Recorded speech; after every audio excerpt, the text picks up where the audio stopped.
Welcome to 10 TV Plus on this last day of 2024. Happy New Year's Eve! Happy New Year's Eve as we get ready to ring in the new year. Well, of course, we're going to make this weather related. And you know what, Jay? 2024 will go down as the hottest year on record. That doesn't surprise me at all. Yeah. I was outside for some of those And hot you're days. probably thinking, wait, you said 2023 was the hottest year on record. Mm-hmm. That's because it was. And then behind that was 2022. Every year has been slightly warmer. But as we go back in time, you can see right here, 2024 at the very top here of the list takes the cake. 2016 was also another very hot year too. And the early industrial baseline goes all the way back to 1881. So kind of interesting if you look at it. This is not an opinion, folks. This is fact. I know this is highly debated, but this is factual information that we're looking at here.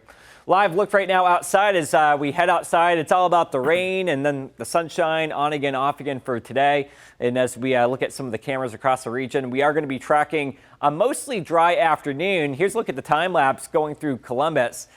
Wait for it. Take a look at that heavy band of rain right there, right around 6 a.m. We told you it would hit us at 6 a.m. That's exactly when it happened in the metro area. And then throughout the day, it's moving right along. All right, folks, so let's walk you through exactly how things kind of play out here throughout the rest of the afternoon. We are done with the heaviest of the precipitation, but we're not completely done altogether. We'll get some sporadic showers. Here's a look at 6 p.m., another quick shower moving through the metro area. And then look at this right here. Heading out for New Year's Eve. This is 10 o'clock. This is when folks are heading out. Take a look at this from Kenton, Bellefontaine down towards Urbana, Springfield. Now it's cold enough that we are actually looking at some snow on the map. It's not going to amount to anything. I mean, we're talking maybe a trace, maybe a dusting. That's pretty much it. But lo and behold, we do have a small chance of snow tonight. We kick that out of here. The clouds will be very stubborn as we head into the first part of tomorrow morning. All right, New Year's Eve, last day of 2024, and here's what you can expect.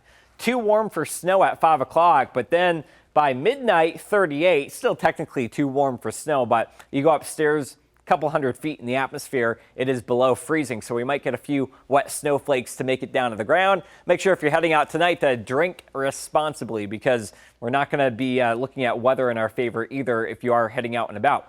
Let's take a look back in time at some of the New Year's Day extremes, okay? On New Year's Day, the warmest temperature ever recorded, look at that, back in 1952, 67 was the daytime high. On the contrary, the coldest low temperature ever, about 16 years later. This was the morning of January the 1st, 1968, -6. Rainiest New Year's Eve ever, or rainiest New Year's Day, 1.3 inches of rainfall back in 2022. That was just a couple of years ago. And if it keeps on raining out there, we might actually rival that today if we keep on getting more downpours. The snowiest, the whitest New Year's Day ever, guess what? Happened back in 1964. 5.2 inches of snow fell in downtown Columbus. Now, we're not looking at any major extremes today, but we're going to be looking at extreme cold on the way, not just for us, for all areas east of the Mississippi heading into the weekend. Look at this right here. Take a look at this. That flush of cold air coming in across the Great Lakes, and that will be with us for quite some time. When you start getting the pinks and the purples on the map, you know it's game time. You know it's about to get downright chilly. How cold? Well, pick the city or town closest to you. You'll notice that as we head through the next few days, tomorrow we're right around normal high about 37. We're going to be on either side of that. And then Saturday, Sunday, looking at temperatures in the upper end of the 20s. Not too bad, but still below normal. Now, take a look at this. The first 6 to 10 days of 2025 is about to be very cold. The blue on the map shows unseasonably cold temperatures. Look at this right here, though. From parts of Des Moines, Iowa, down towards Kansas City, Kansas, St. Louis, Missouri. It's about to get cold out there for some of you guys. And then as we head into the next 6 to 10 days, above average rainfall expected for all areas in the green, which does include most of the country. You have to head all the way up to upstate Maine to get any type of snowfall anytime soon. Now, the average high temperature, about 37 for this time of the year. This goes out 10 days. So this goes from today through January the 10th. This yellow line represents the temperature. And so if you're down here in the blue, you are below average. So that yellow line, which I just said represents the temperature, it's above normal for today and tomorrow. And then it dips down below normal on Wednesday, which is tomorrow, New Year's Day, stays below normal right on through the weekend and going into next week. We're not looking at any extreme cold like we don't get down here, but we're going to be looking at temperatures 10 to 15 degrees colder than average for this time of the year.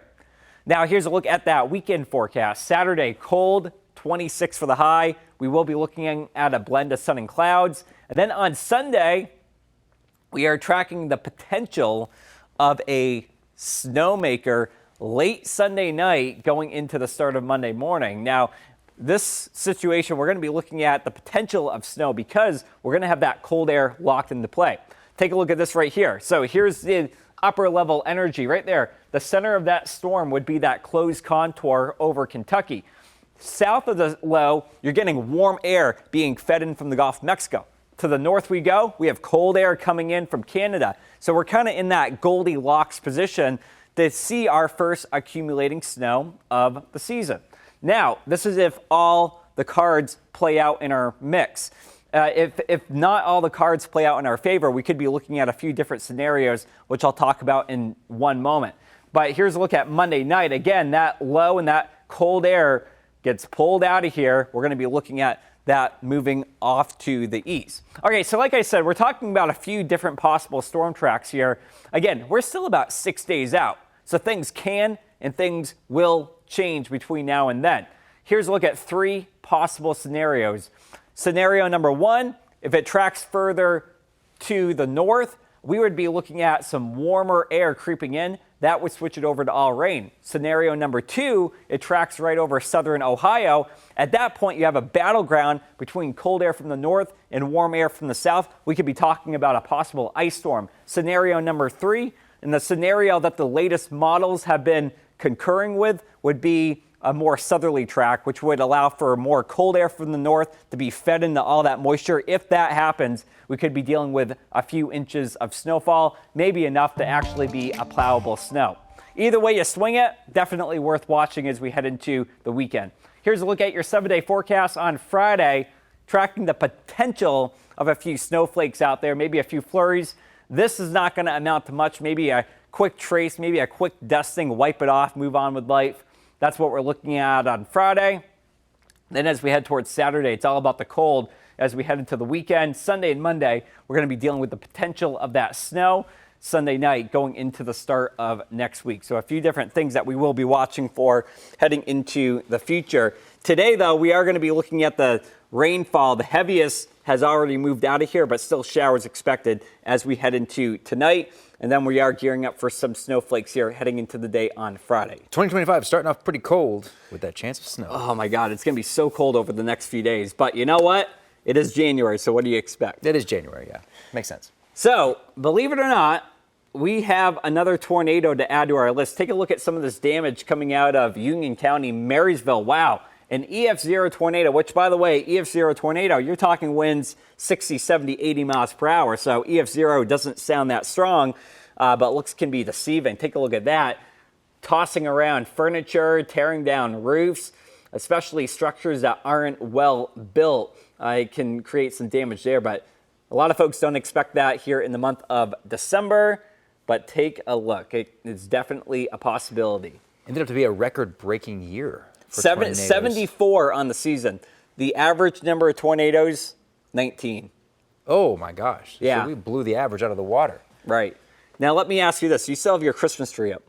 Yes, I do. Okay. Yes. Is it real or fake? It is fake. Oh, you're one of those people. Yes, I...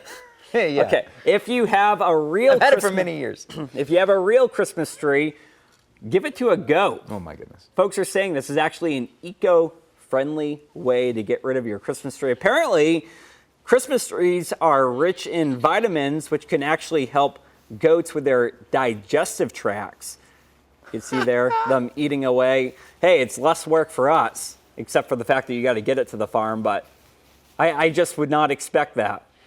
That is pretty well. I feel like goats will eat a lot of things, but hey, if they're getting their vitamins through the Christmas tree, then we're always looking for ways to go green. Yes. Wow. How funny.